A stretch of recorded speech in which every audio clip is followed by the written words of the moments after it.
All right. Well, last but certainly not least, I'm very excited to have what I think will be an invigorating third panel discussion about triangular relations between North Korea, Russia, and China. And I'm pleased to introduce Sid Seiler. I think most are familiar with him. Former National Intelligence Officer for North Korea at the National Intelligence Council from 2020 to 2023, and currently Senior Advisor in a non-resident capacity at the Korea Chair at CSIS. His paper was really an education for me, and I enjoyed greatly going back and forth with Sid over some of our notes, but it was in wonderful shape right off the bat. And also very early delivered, well before the deadline, which I can't express how much I appreciate that.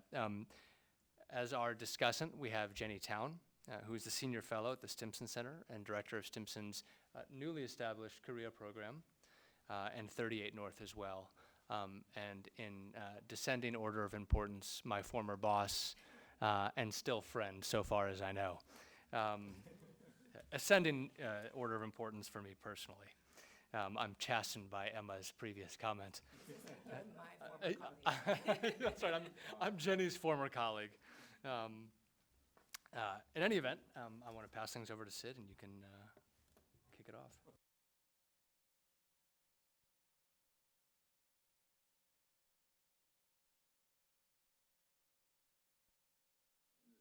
This writing style we use in the government, the intelligence community, and the more academic. So as you read my piece, you'll get bogged down and have to slog through some history there. But what I wanted to do in my presentation today, rather than kind of thank you for that sign language. Push the button.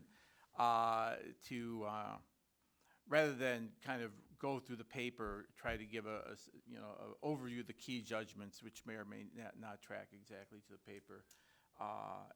So I urge you, if you're interested, to refer to the paper for a little bit more detail on all these. But it was tough to write on DPRK, China, Russia trilateralism when your immediate reaction obviously is that there's likely no trilateralism per se at work. I wish I had Dr. Huang's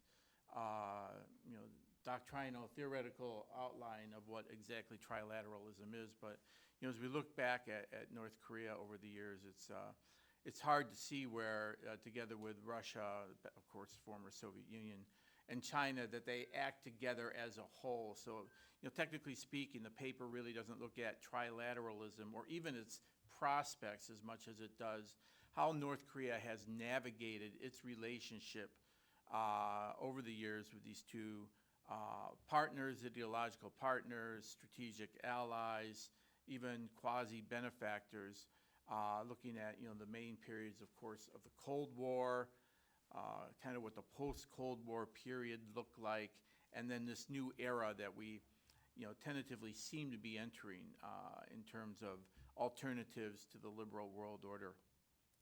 Key judgment number one for me was, or key finding, was there was a need for calm in assessing just what was evolving in terms of what we knew as released by the White House and what was evidence in terms of the Kim Jong-un, Vladimir Putin meeting on what exactly was the substance of what was emerging. A lot of questions, both tactically about the details of the weapons shipments both ways, what the North was giving to Russia for its use in Ukraine and what Russia was providing the DPRK in return, and certainly premature to make broad projections on what this means from a strategic context. It came at a period where there was a lot of knee-jerk reaction about the fear of a return to a Cold War, descendancy of the United States, descendancy of China, potential for an isolationist foreign policy in the next administration, despair over Russia's behavior in Ukraine, despair over U.S. policy options on North Korea writ large, and the general sense that nothing was going well. And now here we got this horrible new thing, which almost looked like the plot of some movie, right? That we're seeing this relationship of visits, secret trips, weapons deals, and perhaps North Korea moving to a next level in terms of its pariah-like behavior by its partnership with Russia. So again, initially a need for calm. The second thing that struck me, though, as I began to write the paper and think through it, and then we also had added on to what we already knew, now missiles, clearly from North Korea landing in Ukraine, a really disturbing development, was that there really is a need to right-size the concerns. There is a potential shock to the balance of power in Northeast Asia that we had seen roughly going back to the Korean War of 1953, but certainly that we had enjoyed, ironically, during this period of North Korea's nuclearization. North Korea's nuclearization took place in a relatively stable, non-crisis environment. I know B.R. Myers spoke to this very succinctly in talking about how the very fact that North Korea developed this over 30 years is proof that North Korea's development of a nuclear weapon was not in response to an immediate existential threat posed by the United States and the ROK. In fact, as you look at the years from the early 90s all the way through today, there's been only a few periods where there was a really serious concern about an escalation that would be uncontrollable. The idea that Russia now is enabling and equipping potentially North Korea to capabilities that either enhance their current WMD program or their conventional forces have the potential to really exponentially increase the risk factor posed by North Korea on the Korean Peninsula, even beyond what we've seen over the past few years in terms of the expansion of the arsenal, both qualitatively and quantitatively. So the third finding was that trilateralism itself, as I mentioned earlier, is unlikely going forward as we look backward. And that's why the paper kind of dedicates a lot of space to looking at Cold War dynamics, not going as deep as one might like, but at least looking at how Kim Il-sung navigated the relationship between Beijing and Moscow. And, domestic developments like the death of Stalin and de-Stalinization under Khrushchev, and the challenge it faced in North Korea ideologically, and then what was going on in China, whether it be during the Cultural Revolution or the period of reform and opening, and how he navigated those days, and of course during what is the post-Cold War era, which is almost synonymous for North Korea with the nuclear era, right? Because we see the collapse of the Cold War order in the very same years, the early 1990s, that we see, the initial reprocessing campaign that produces potentially 1 to 2 weapons worth of plutonium. Somewhere in there, the start of the covert uranium enrichment program, and of course from 2006 onward, nuclear tests, et cetera. That all this took place during a post-Cold War kind of atmosphere in which Beijing and Moscow's actions can be examined. So under this key finding number 3 points to it. First, there's going to be limits of trust and cooperation in the diplomatic, political, economic, military spheres among these 3 actors. This is when we look at the potential for a new emerging alternative world order and this concern about, Iran, North Korea, Russia, and China, what experts point out is that when you have these autocratic systems, these highly personalistic autocratic systems, they tend to be paranoid, inherently paranoid. And so that will put limits on just how far either these relationships will develop bilaterally, let alone when it gets to the trilateral or larger. This will provide an awkward situation where we can let our imaginations run wild with worst-case scenarios for how Russia may enable and encourage North Korea and strengthen its military security WMD capabilities while at the same time reminding us that they might create a Frankenstein-like monster that they can't control, right? That the leverage will be limited. Chuche, we can have debates about, as a philosophy, how solid is it? How important was it? I think even Hwang Chung-yup himself said that, by the end of his time in North Korea, Chuche was not a really serious political doctrine. What one would expect out of a philosopher bemoaning the ignorance of the masses to see the light like he saw the light. But nevertheless, the idea that North Korea does seek to optimize self-determination as it lives in an inherently hostile world where it does not trust outsiders will continue to kind of focus North Korea inwardly in a way where interactions with the outside world avoid creating some type of dependency. Whatever direction, whatever aid we begin to see from Russia into North Korea that begins to either feed its people more, advance its industries because it's providing technologies and more materials, this was made clear over the many years, and also in kind of the seminal document that's defined maybe the post-denuclearization dialogue era, which would have to be the report of the Fifth Party Plenum of the Seventh Party Congress. If you haven't read it, it's worth digging out and reading it again, because it talks about a head-on breakthrough offensive, which would conveniently throw out the term hobo, a head-on breakthrough offensive that would, in essence, lay aside any hopes of diplomacy, lay aside any need for sanctions relief, put aside any dependency on external aid, assistance, investment, and through working through self-reliant means, North Korea would make breakthroughs and find a survival path going forward, a survival path that would not be dependent on successful diplomacy with potentially anybody on the outside who is not ready to meet the three demands that he regularly put to Moon Jae-in within the inter-Korean context, but now that he puts to the world, which is, number one, stop cooperating and following the U.S. lead on North Korea policy. Stop insisting the nuclear issue be a topic for discussion. And three, stop letting sanctions be an obstacle to our exchange and cooperation. These 3 points were repeated over and over during 2019 to the Moon administration.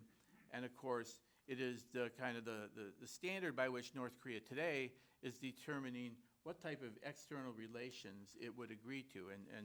And to a degree, China has taken, Russia has taken the bait. Russia sends their defense minister to North Korea. ICBMs roll out in front of them.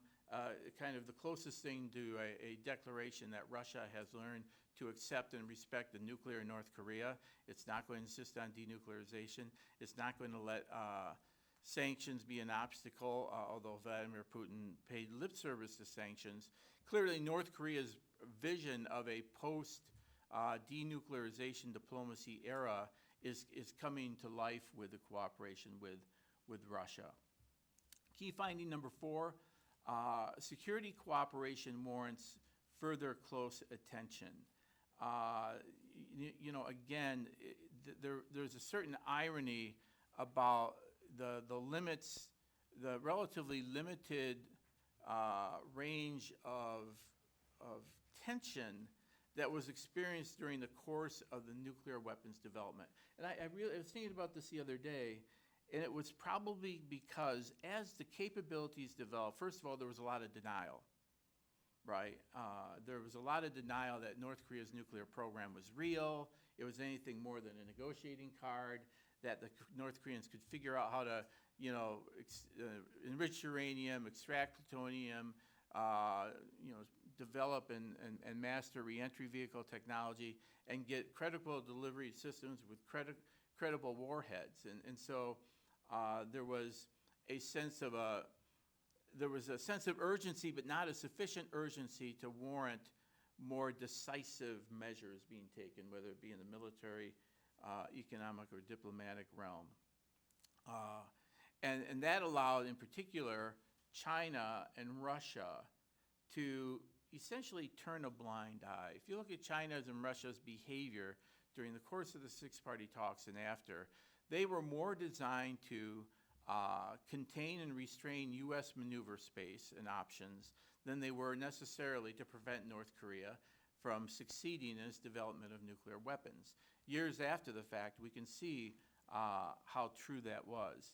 The idea that though Russia stepping up and going one step further than merely tolerating the nuclear program, but assisting North Korea in technologies that might include reentry vehicles, other elements of the space launch and the ballistic missile airframes, assistance to the conventional domains of the air, better airplanes, air defense systems, Navy, maritime capabilities, shipbuilding. There's a lot of areas where North Korea's conventional forces had fallen behind over years of neglect that now would make the KPA a much more formidable force, and backed by a nuclear deterrent could lead to greater aggression.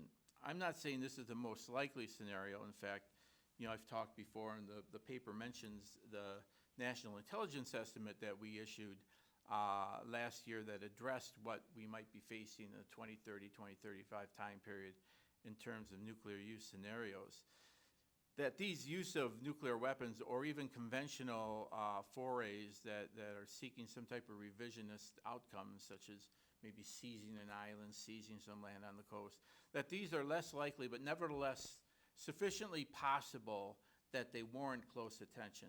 And in particular, as we build diplomatic consensus on the need to apply pressure to Russia to not allow its support to North Korea to enable this type of behavior, we need to remind countries that this is a very real probability. So key finding number 5, then therefore, is that the Russia-DPRK defense cooperation is troubling. And of course, in the recommendations, the obvious comes out that we need to do everything possible to impede that. Putin won't live forever. The war in Ukraine won't last forever. There may be direct possibilities going down the road. This is why I think, the Republic of Korea's efforts to try to keep some type of door open with Russia and not let that diplomatic channel atrophy, reminding Russia of the value of the ROK to Russia, particularly going forward. This will be all important, but until that point, we have to worry about this idea that this cooperation could lead North Korea to be enduring, enabled, and emboldened going forward. Key finding number 6, it's obvious, but it's worth stating, denuclearization diplomacy becomes even less likely, even harder. It's clear that as we look back at 2016 to 2019, what did we have? We had your classic breakout for missile launches, culminating in a Hwasong ICBM test at the end of 2017. You had the pivot to diplomacy in 2018. It kind of crescendoed all to the point of Hanoi, and then a follow-on Panmunjom meeting. But after that, we've seen no particular signs North Korea's interested in diplomacy. Analysts had become accustomed to seeing this battle rhythm of breakout, return to diplomacy, breakout, return to diplomacy. It may, particularly given the progress that North Korea is making with Russia, they have even less of a need to engage the United States. How much time right now? 3 minutes. Oh, that's a lot. Okay. Key finding number 7 is the sustainability of this relationship remains uncertain. And maybe that's where there's some ray of hope. I mean, if you look at the counterfactual question of whether Putin Kim would have ever met if it had not been for the war in Ukraine, we can see how kind of situationally dependent. This is not a strategic, natural marriage of two like-minded partners pursuing a new world order. This is a marriage of convenience, and it's obviously both sides are saying the right thing, but in the longer term, it's hard to imagine Russian foreign policy that is dependent upon North Korea as a robust, meaningful member of that. So recommendations going forward, and I'll wrap it up a little bit early to allow for more questions. Number one, sustained deterrence, reassurance, and assurance. Okay, all three of those words should come out of our mouth whenever we talk about any one of them, because there's no active deterrence towards North Korea that we don't consider the reassurance implications for the ROK, that this is a demonstration of the types of capabilities we can bring to the table should you be attacked, as well as the assurance to North Korea that if you don't attack, if you come back to the table, we are ready and able at any time. So we need to strengthen bilateral alliances while building multilateral capacity. I think there's been a lot of progress.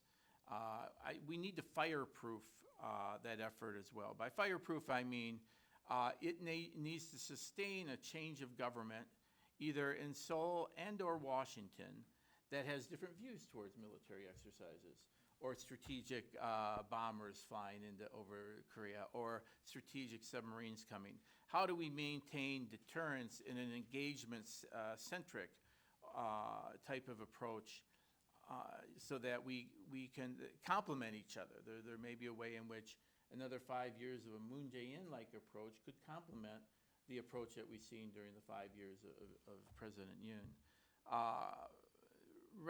Recommendation number 3, we need to work China. China needs to understand, I remember these long discussions during our diplomatic encounters, and also in their public statements, right? What's their top priority? Stability. Denuclearization comes after stability. That's because stability has never been challenged by the failure to achieve denuclearization. Now it is. Now the idea that North Korea's nuclear weapons actually are devices that could be potentially used in a way highly detrimental to China's interests is only now beginning to take root. I think there's still an inherent conscious or unconscious bias to believe that, well, the capability there surely can be deterred, the intent's not there. If the intent's not there, we really don't have anything to worry about. If Kim wants to spend all these resources building uranium enrichment plants and airframes, let him do it. Nobody loses any sleep over it. China needs to realize how dangerous the peninsula is getting.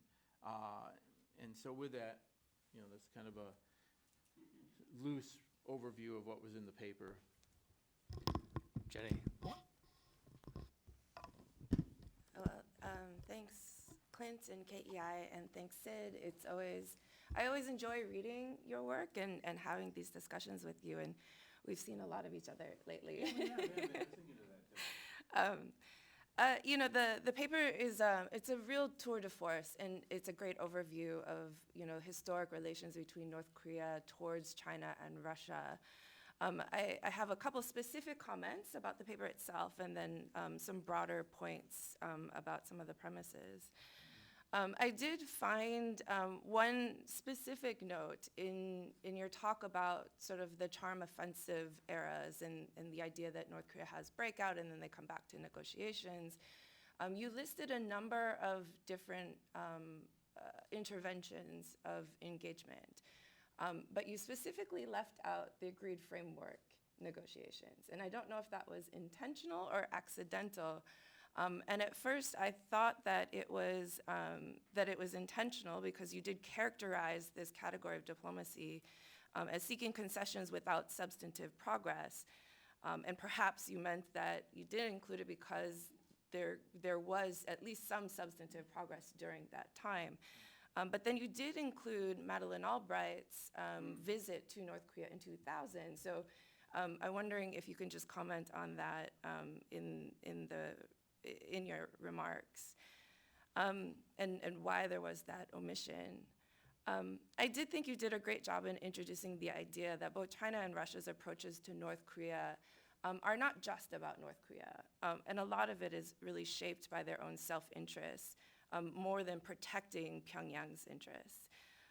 But it felt like, especially on China, that you fell just short of illustrating that point. And I go back to 2017. And in the paper, you talk about how China was concerned about what the Trump administration might potentially do, with the implication being, fire and fury and the bloody nose strikes that were talked about at that time. But if you look back at when China decided to do more, it was before all of that rhetoric.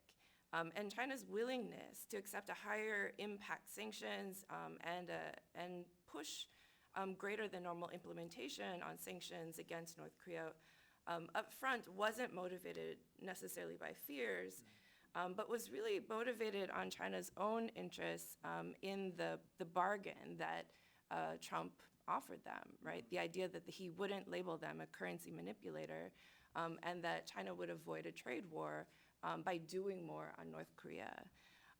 And so again, there are moments where, China's stance on North Korea has less to do about North Korea and more to do about its relationship with the United States and where its own interests are. And I thought you could go just a little bit further on that,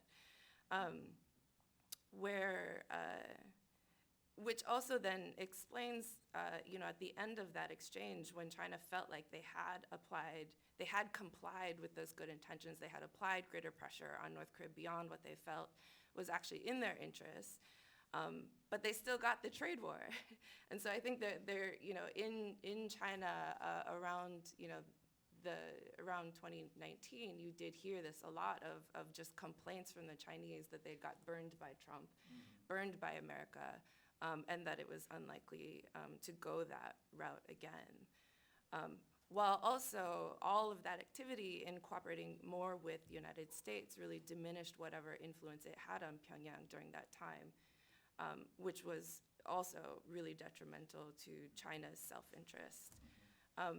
And so I think it really goes back to this question of what do we truly believe China can do on North Korea, and how much influence do they actually have on Pyongyang, especially when, as you've laid out, Pyongyang doesn't want to be dependent on any of the big powers, especially China. And then, what does China actually consider to be in its interest in order to compel cooperation? Even Russia's stance on North Korea, in the past on sanctions, Russia has agreed to new sanctions in response to North Korea's nuclear development, but always with reservations and carve-outs for Russian interests. And so whether we think now that Russia's stance on North Korea is tactical or strategic, Moscow clearly sees a role for North Korea right now in its war against the West, and that's obviously very beneficial to the North Koreans. But it has also accepted North Korea's nuclear status, which you have alluded to, which does have long-term implications. And so, while Putin might have given lip service to sanctions, he also gifted Kim Jong-un a luxury car and held the summit at a space launch station. So, how much any of that lip service actually matters anymore, especially after the veto at the UN Security Council, is really up for questions. So, I think we also need to be careful about how much we characterize China and Russia together. If we're looking at triangular relations versus trilateral relations, right? And I think, China's stance has historically prioritized, China's stance has prioritized stability over denuclearization because the goal has ultimately been to protect Chinese interests. It doesn't want instability on its borders. It doesn't want refugees flooding into the country. It doesn't want the distractions to its own economic development. But China does consistently condemn North Korea's nuclear tests, their nuclear developments, and still consistently advocates for a denuclearization agenda and getting back to a denuclearization agenda. I think the challenge we have between the US and Beijing is fundamentally we disagree on what is an effective strategy for denuclearizing North Korea and approaching North Korea about denuclearization, and what approach can be taken that won't lead to instability or conflict on China's borders. And moreover, Beijing tends to be increasingly sympathetic to North Korea's security situation, its vulnerability in the region, against what they see, what China also sees as increasing US and NATO influence in the region, because China's concerned about this too. So it's hard, again, to really find how we convince, it's easy to say, here's why this shouldn't be in your interest, but it's harder to show why it should be in their interests when there are similar perceptions about regional developments. I think in your section about austerity and self-reliance, you describe the path as one that minimizes the importance of diplomacy for North Korea. And I'm not sure that's accurate. I think it minimizes the importance of diplomacy with the United States and South Korea. But even during the pandemic, North Korea still carried out diplomacy with a number of other states. Not in person, of course, because travel was banned out of some real paranoia about the damage COVID could do if there was an outbreak in the country. So while they weren't talking to us, they were still talking to others, and they were still cultivating those relations with more sympathetic states that were willing to work with them despite sanctions and despite denuclearization. I think, again, when we talk about triangular relations, Moscow and Beijing on this aspect are really not on the same page when it comes to North Korea right now. Moscow seems to have accepted and is willing to benefit from North Korea's nuclear status, seems to be helping North Korea bolster its capabilities, and is a beneficiary of a stronger North Korean capability. But Beijing has not and does not. And China still wants to be part of the international system and still wants to play a significant role in global governance. It still talks about a need to denuclearize the Korean Peninsula, even if we don't agree on the approach. Especially, they question the logic of continuing an approach that we've taken so far that, for all intents and purposes, has failed to prevent North Korea from pursuing or achieving its nuclear ambitions. And so I think a good illustration of this divergence is really the vote at the UN Security Council recently on extending the mandate for the panel of experts. So while both China and Russia talked about and advocated for sanctions to be lifted on North Korea, only Russia used its veto. China only abstained. And I think this is also why, in part, North Korea has made Russia its priority for now. Russia is willing to be bold, it's willing to disrupt the world order, while China still hedges and still wants to be part of and a leader within that order. And this, I think, creates room for dialogue, especially with the Chinese, between US and China, South Korea and China and other countries, to build bridges with China on this issue that frankly don't exist right now with Russia and North Korea at the moment.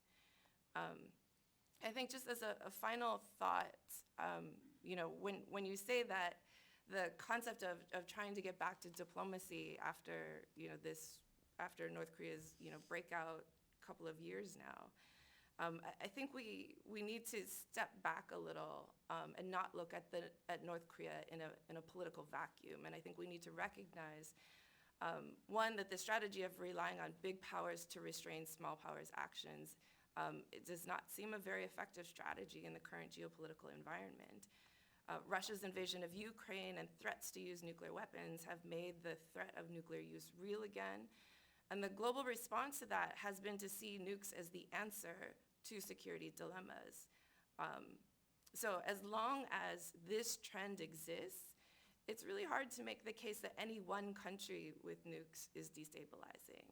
And while the big powers are actively working to modernize and expand their nuclear arsenals, or especially while the big powers are actively working to modernize and expand their nuclear arsenals, while also violating international law.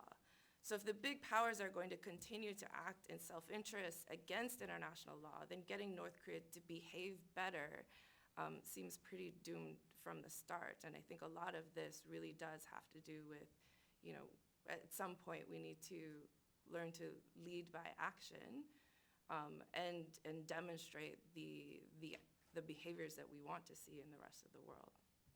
I'll leave it there. Thank you, Jenny. Lots of thought-provoking remarks, exactly why I asked you to be the discussant. We're going to go to 12:10, which is a little bit beyond what we originally scheduled, but I want to give Sid a chance to respond, and then we'll gather some questions from the audience. Jenny, thank you so very much for paying so close attention to the paper. I do think your opening point about the agreed framework being dropped was probably inadvertent, or I wouldn't read too much into it. But as I listen to your comments, what strikes me is that it kind of reinforces the idea that what we have here in looking at Beijing and Moscow and Pyongyang's actions and behavior are likely independent, calculations about the benefits of diplomacy or non-diplomacy with each other, with the United States, with the Republic of Korea, in a way that doesn't really point towards, in the near term, some type of, worst case scenario trilateralism, like Kim Jong-un told Putin he's planning on attacking June 25th, 2024, and Xi Jinping struggling to figure out what's going on next, and what have you.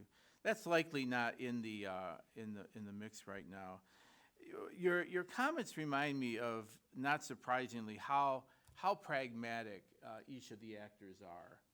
And as I think about conversations I've had over the years, going back to when I was more active in diplomacy, we all knew that basically we were facing a move into the post-denuclearization diplomacy era.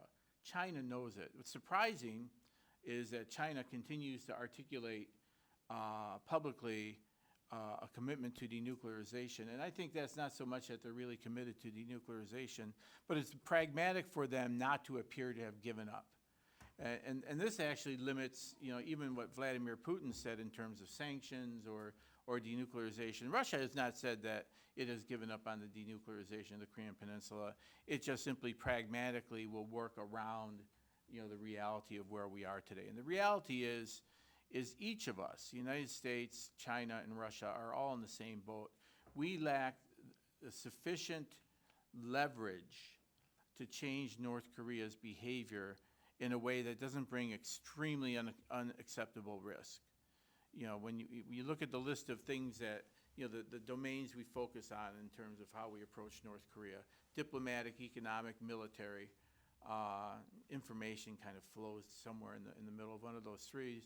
And the military options, the economic options that would work also run the very risk of pushing North Korea to the brink of military action. And so each of us, for China's part, I've been the recipient of Chinese talking points when there's an opportunity and they seriously want to get our attention to go there, or when they repeat the, U.S., if you just drop your hostile policy, make the compensation for address the legitimate security concern of the DPRK and compensate them for the denuclearization steps they've already taken. They know, one, that's not going to bring North Korea back to the table, two, and they know we're not going to do it. But it's a safe diplomatic point to make. And so, the most recent one was, the ROK foreign minister's request to Wang Yi for help with the refugees, North Korean refugees, not repatriating them, and Wang Yi's response of what was it, a responsible, everyone should act responsibly. Again, in other words, another way of saying, we'll do what we're going to do, you can do what you can do. Nobody should do anything that upsets the apple cart. The status quo is acceptable. The non-denuclearizing North Korea status quo is acceptable, and this is what is so frustrated about where we are. So, but realistically, from a defense of the Republic of Korea, peace and stability in Northeast Asia, larger regional, we've gone this many years with a nuclear North Korea, and life goes on.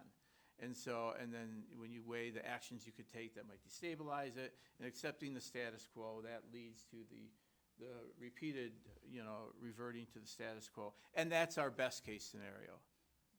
Our worst case scenario is that, an emboldened Kim Jong-un, enabled by, military and technical and other material resource support from Russia, believes it can achieve, like Vladimir Putin has in Ukraine, limited revisionist goals through the use of military force against South Korea, and that he can do so in a way that he's got Beijing's and Moscow's back, or at least tolerance, and there would be little the U.S. could do without having to worry about, horizontal escalation to a conflict with Russia and China, which Kim probably bets the United States despises so much that it would tolerate a certain level of that's our worst case scenario, and the paper addresses it a little bit more in detail, and it's certainly what we need to focus on in the policy realm going forward.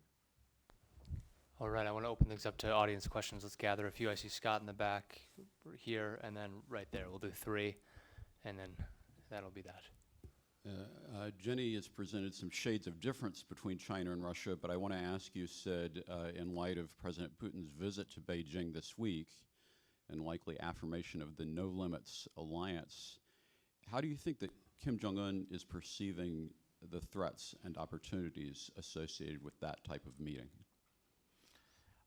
He probably is not surprised at all by the rhetorical messaging posture the two sides have taken. Russia aggressively executing a war against Ukraine, willing to highlight their relationship with the DPRK, and not making no mention of the nature of the types of weapons the DPRK are providing to Russia, wanting to at least keep that out of the messaging domain, and Xi Jinping, who is supporting Russia's war effort in many ways, but for their public posturing is one of caution and neutrality, and I don't think I don't think there's anything in the near term that would suggest closer.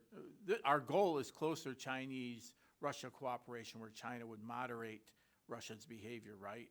Where for its own reputational interests, it would not like the world to see the new world order of China, Russia, Iran, and North Korea going and carrying out military actions, at will when they want to. So there is a reputational risk for China in Russia's behavior, but it's not sufficient to, I think, move either China or Russia in a way that would be troubling to Pyongyang at this time.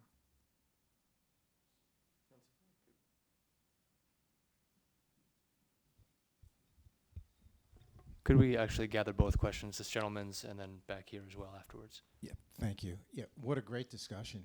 George Hutchinson, I think Jenny made an excellent metaphorical mention using the triangular versus trilateral comparison.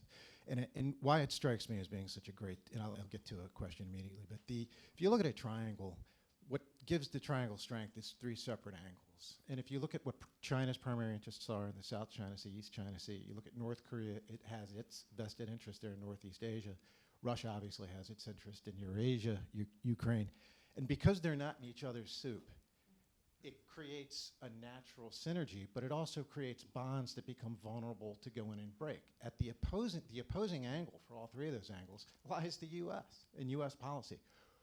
We've admired the problem, we've characterized the problem, we've drummed up, fear and everything, but what could Washington seriously be doing better? Jenny alluded to a couple of things, but Sid, what could Washington be doing better to get into that triangle and break those bonds? And one more. And Sid, I'm going to ask you to be unnecessarily brief on your response. Hi, thank you for your excellent discussion. My name is Jifan. I'm a student from Johns Hopkins Science. And Kim Jong-un announced North Korea is no longer seeking reunification with South Korea earlier this year, and this obviously indicates a major shift in North Korea's ideology and diplomatic policies. And my question is, how would this action of North Korea affect the trilateral or a triangular relationship between Russia and China, and how would this affect regional security in Northeast Asia? Thank you. Is that it? I'll take the what could they do to break the triangle second, the first one. I spent a career in the intelligence community where, naturally the scope of what we write on, the issues on which we focus on, are the ones that either there's been a direct articulation of a policy dimension that needs to be answered or addressed, or that we preemptively see, and maybe it's something over the horizon that a policymaker might not otherwise ask. So I tend to look at issues like the abandonment of the reunification formula in terms of what's its impact on U.S. interest, what's its interest on South Korea interest, and looking at the debates about what it means, what are the implications, the reversibility of the statement, what it would look like under a return of progressives to the presidential offices in Korea. I can't find anything that would support the assertion that this is a major action with major implications, at least for the foreseeable future.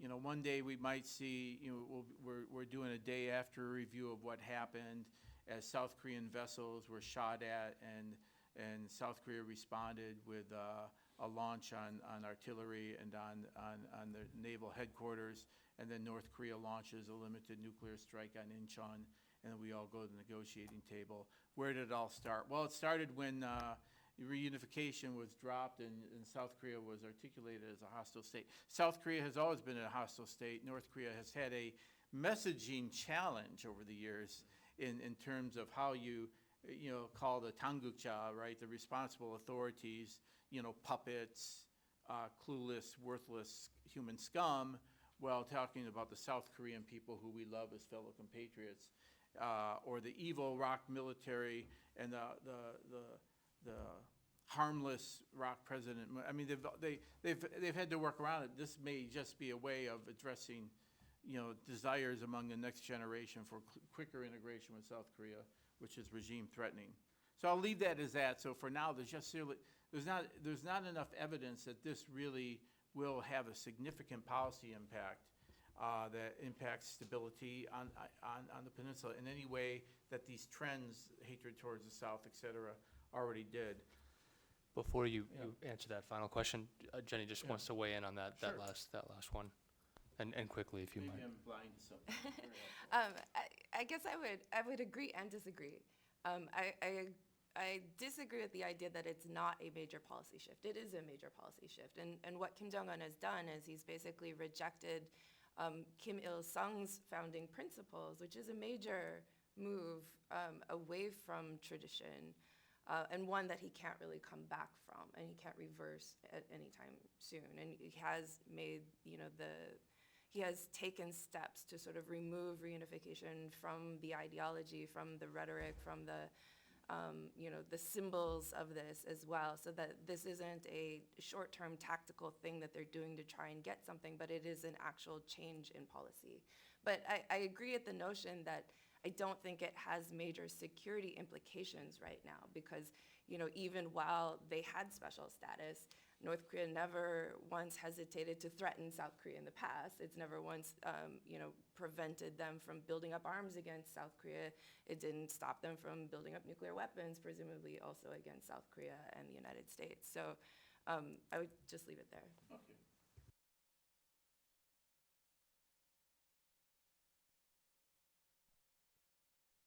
How do you attack the triangle? Well, I think attack the triangle may be too harsh a statement, but what part of the triangle should you work? Well, obviously China, to me, is the main actor that has the most at stake and the most inclined towards responsible behavior, or the rewards that responsible behavior and cooperation would yield. Russia is not in a position, and certainly North Korea is neither, but that we would continue to signal to China, a desire to work with it, to work together on North Korea in creative ways, to work together on Russia. It is the one actor who has the most to lose in terms of the downside effects of the war in Ukraine or a war on the Korean Peninsula. It's easy for Vladimir Putin to dangle all these toys in front of Kim Jong-un and these promises of, we'll fix your reentry vehicle, we'll fix your airframes, we'll fix your MiG-29s, we'll fix your shipbuilding. But if North Korea ever uses those in a way, it's going to be China who pays a bigger price for instability on the Korean Peninsula than Russia. So we should, I think, work the actor who's got the most likelihood of being interested in covering their self-interest. Thank you, Sid and Jenny, and our audience as well for your patience and waiting beyond our original schedule. Great discussion will help keep people in their seats, as will the promise of a free lunch thereafter. So I would be remiss if I didn't at least mention that on Tuesday, May 28th, we'll have a virtual event featuring the last paper in the second section focused on Korea, Indonesia, US triangular relations, another very interesting relationship in the region, also with salient recent developments. So thank you very much for coming. Stay tuned for the video, which will be posted of this event, as well as the spring issue of Korea Policy itself.